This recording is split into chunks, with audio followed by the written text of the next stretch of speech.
Good morning everybody, I am Divya from the Department of Computer Science. Today's our topic is analysis concepts and principles. Requirement analysis concepts and principles. To perform software requirement analysis properly, we need to understand analysis concepts and principles. What are the analysis concepts? We'll see.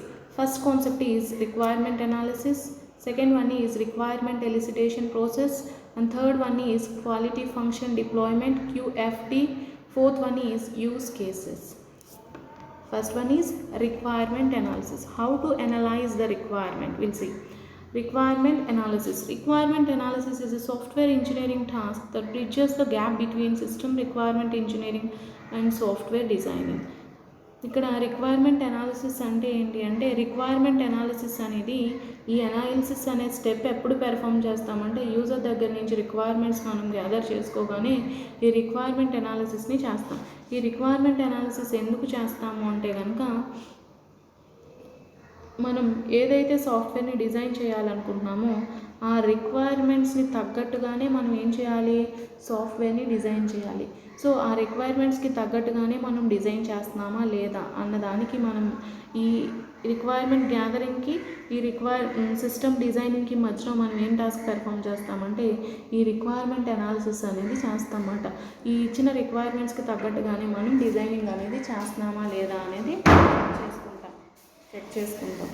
Next one is software requirement analysis may be divided into 5 areas. First one is problem recognition, second one is evaluation, third one is modeling, fourth one is specification and fifth one is review. ఈ requirement అనాలిసిస్ని ఎలా divide చేసుకుంటారు అంటే 5 ఏరియాస్లో ఏం చేస్తారంటే analyse చేస్తారన్నమాట ఒక రిక్వైర్మెంట్ని. ఈ రిక్వైర్మెంట్ని యూజ్ చేసుకుంటే ప్రాబ్లమ్స్ ఏవైనా వస్తాయా అనేది రికగ్నైజ్ చేసుకుంటారు, ఎవాల్యుయేట్ చేసుకుంటారు, లేదు అని తెలిస్తే కనుక ఎవాల్యుయేట్ చేసుకుంటారు, నా రిక్వైర్మెంట్ని మోడలింగ్ చేస్తారు. చేసిన తర్వాత ఆ రిక్వైర్మెంట్ అనేది ఎందుకు యూజ్ చేసుకుంటున్నామో స్పెసిఫిక్గా తెలియజేస్తారు. నెక్స్ట్ ఆ రిక్వైర్మెంట్ గురించి రివ్యూ అనేది చేస్తారు అనమాట. ఇలా రిక్వైర్మెంట్ అనాలిసిస్ అనేది తెలుస్తుంది. ఫస్ట్ రిక్వైర్మెంట్స్ని గ్యాదర్ చేసుకుంటారు. గ్యాదర్ చేసుకున్న తర్వాత ఆ రిక్వైర్మెంట్స్ని 5 waysలో టెస్ట్ చేస్తారు అనమాట. ఆ రిక్వైర్మెంట్ని యూజ్ చేసుకోవడం ద్వారా ప్రాబ్లం ఏమైనా ఉంటుందా లేదా అనేది ఎవాల్యుయేట్ చేసుకుంటారు. ప్రాబ్లం ఏమీ లేకపోతే కనుక మోడలింగ్ ఫేజ్కి వస్తారు. మోడలింగ్ అయిన తర్వాత ఏం జరుగుతుందంటే ఆ పర్టికులర్ రిక్వైర్మెంట్ని ఎందుకు యూజ్ చేసుకుంటున్నామో స్పెసిఫై చేసుకొని రివ్యూ అనేది చేస్తారన్నమాట. ఇలా రిక్వైర్మెంట్ అనాలిసిస్ అనేది జరుగుతుంది. Second concept is requirement elicitation process. Before requirements can be analyzed or specified, they must be gathered through elicitation process. మన రిక్వైర్మెంట్ని అనలైజ్ చేసే ముందుగా మనం ఏం చేస్తామంటే ఆ రిక్వైర్మెంట్స్ అన్నింటినీ గ్యాదర్ చేసుకుంటాం. ఎందుకు ఇలా చేస్తున్నాము అంటే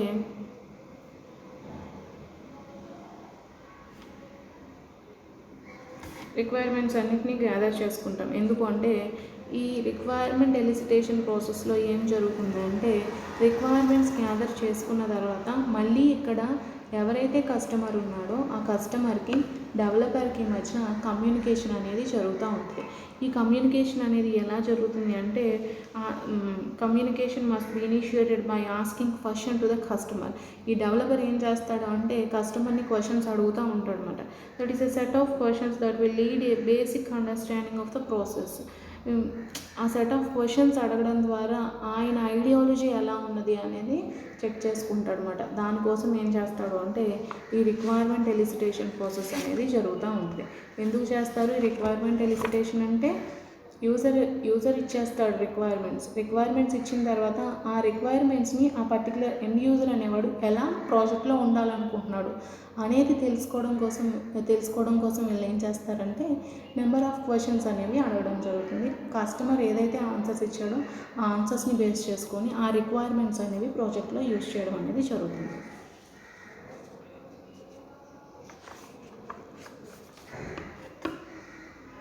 next concept is quality function deployment.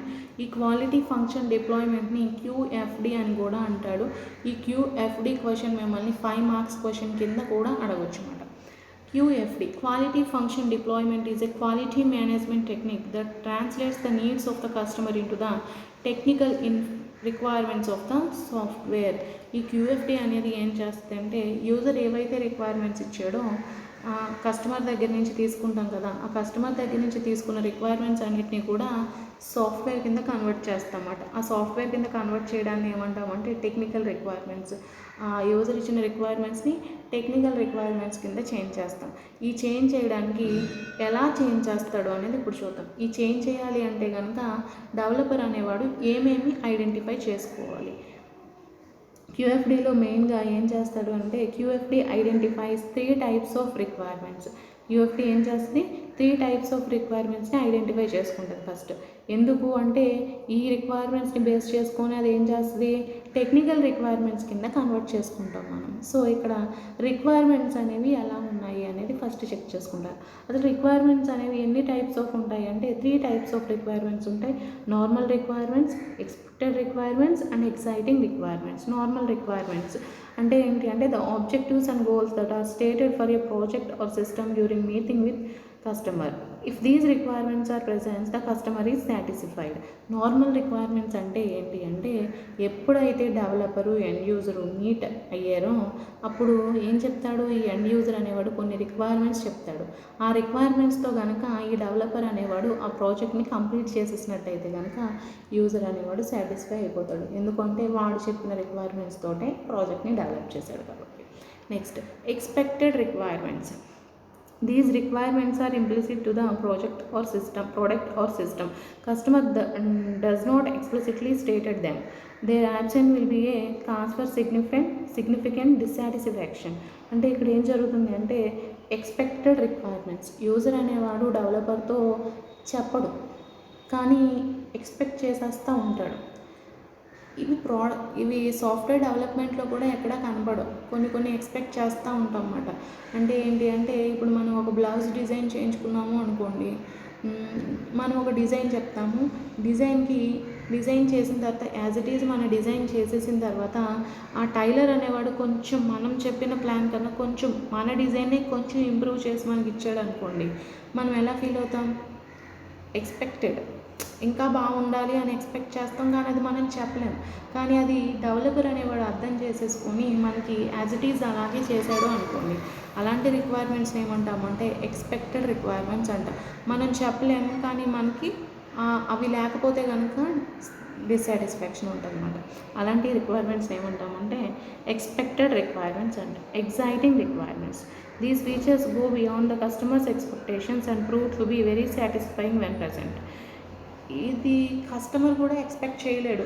ఎవడైతే డెవలపర్ ఉన్నాడో వాడు ఎక్స్ట్రాడినరీగా ప్రాజెక్ట్ని డెవలప్ చేశాడు. అంటే GUIs graphical user interfaces maximum use చేసుకొని క్వాలిటీగా ప్రాజెక్ట్ని డెవలప్ చేసి ఇచ్చాడు అనుకోండి. ఎప్పుడైతే ఇంటర్ఫేసెస్ ఉన్నాయి అంటే కనుక ఎండ్ యూజర్కి ఈజీగా అర్థమైపోతాయి చూసిన వల్ల. వాడికి కావాల్సిన రిక్వైర్మెంట్స్ అన్నీ ఉన్నాయి. రిక్వైర్మెంట్స్తో పాటుగా ప్రాజెక్ట్ అనేది అట్రాక్టివ్గా ఉంది. సో చూడగానే ఏమవుతుందంటే వావ్ అనుకునేటట్టు కనుక ప్రాజెక్ట్ని డెవలప్ చేసాము అంటే కనుక రిక్వైర్మెంట్స్ని ఆ టైప్ ఆఫ్ రిక్వైర్మెంట్స్ ఏమంటాము అంటే ఎగ్జైటింగ్ రిక్వైర్మెంట్స్ అంటన్నమాట. ఇలా రిక్వైర్మెంట్స్ని 3 వేస్లో డిఫైన్ చేసుకుంటారు. డిఫైన్ చేసుకున్న తర్వాత ఈ రిక్వైర్మెంట్స్ని బేస్ చేసుకొని ఈ రిక్వైర్మెంట్స్ని ఎలా కన్వర్ట్ చేసుకుంటారు అంటే టెక్నికల్ రిక్వైర్మెంట్స్ కింద కన్వర్ట్ చేస్తారు. ఈ వర్క్ అనేది ఎవరు చేస్తారంటే క్యూఎఫ్డీ అనేది చేస్తారు అన్నమాట. Use cases. Next concept is use cases. As requirements are gathered as part of informal meetings, a software engineer can create a set of scenarios that identifies the uses for a system. ఇప్పుడు మనం requirements అన్నీ gather చేసేసుకున్నాం. ఎవడైతే software engineer ఉన్నాడో ఆ software engineer ఏం చేస్తాడు అంటే ఒక్కొక్క రిక్వైర్మెంట్కి ఏం చేస్తాడు అంటే ఒక్కొక్క యూస్ కేస్ని డ్రా చేసుకుంటాడు. డ్రా చేసుకొని ఒక్కొక్క రిక్వైర్మెంట్ని ఒక్కొక్క యూస్ కేస్ డ్రా చేసుకోవడం అంటే ఏంటి అంటే ఆ డ్రాయింగ్లో ఏం తెలుస్తుందంటే ఆ రిక్వైర్మెంట్ యొక్క యూసేజ్ ఏంటి, ఎలా వర్క్ అవుతుంది అనేది వాడు క్రియేట్ చేసుకుంటాడు అన్నమాట. ఒక సినారియోని క్రియేట్ చేసుకొని అది సిస్టంలో ఆ ప్రాజెక్ట్లో ఆ రిక్వైర్మెంట్ అనేది ఎలా యూజ్ అవుతుంది అనేది తెలుసుకుంటాడు అన్నమాట. ఆ యూస్ కేస్ని యూజ్ చేసుకొని. These are the concepts of analysis concepts. Requirement analysis కాన్సెప్ట్స్లో ఏమేమి ఉన్నాయి, requirement analysis, requirement elicitation process, QFT and use cases. Analysis principles. Analysis principles. Understand the problem before you create an analysis model.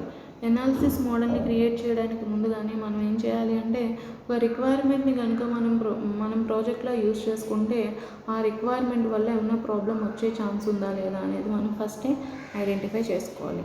Next వచ్చి develop a prototype that enable A user to understand how human interaction will అక్కర్.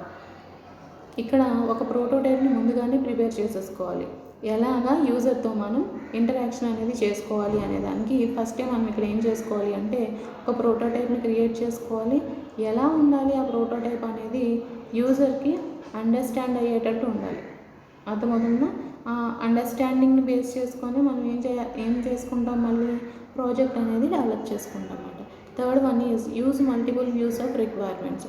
ఒక రిక్వైర్మెంట్ని ఎన్ని విధాలుగా use చేయొచ్చు ప్రాజెక్ట్లో అనేది మల్టిపుల్గా మనం use చేసుకోవాలి. ఇప్పుడు మనం శారీ కొనుక్కున్నాం, ఈ శారీ మీదకి ఏ టైప్ ఆఫ్ బ్లౌజ్ బాగుంటుంది, ఏది వేసుకుంటే ఎలా ఉంటుంది అనేది మనం ఎన్ని రకాలుగా ఆలోచించుకుంటామో అలాగే ఎండ్ యూజర్ దగ్గర నుంచి రిక్వైర్మెంట్ గ్యాదర్ చేసుకున్న తర్వాత ఆ డెవలపర్ అనేవాడు ఆ రిక్వైర్మెంట్స్ని ఎన్ని విధాలుగా ప్రాజెక్ట్లో యూజ్ చేసుకోవచ్చు అనేది మల్టిపుల్గా యూజ్ చేసుకుంటాడు అనమాట. నెక్స్ట్ ఏమైనా ఈ రిక్వైర్మెంట్స్ యూజ్ చేయడం ద్వారా ఏమైనా యాంబిగ్విటీ అంటే కన్ఫ్యూజన్ ఏమైనా ఉంటే కనుక మీరు ఏం చేయొచ్చు అంటే ఆ రిక్వైర్మెంట్ని ఎలిమినేట్ చేసుకోవచ్చు అన్నమాట. ఈ ప్రిన్సిపల్స్ని ఫాలో అయితే ఏం చేస్తారు అంటే ఎస్ఆర్ఎస్ని డిజైన్ చేసుకుంటారు. Software requirements analysis concepts and principles. ఆ అనాలిసిస్ చేయాలి అంటే కనుక ఈ ప్రిన్సిపల్స్ని ఫాలో అవ్వాలి. ఫాలో అయితే ఆ కాన్సెప్ట్స్ని ఫాలో అవుతాం అన్నమాట. ఫాలో అయితే ఏం చేస్తామంటే రిక్వైర్మెంట్స్ని అనలైజ్ చేసుకుంటాం. Thank you.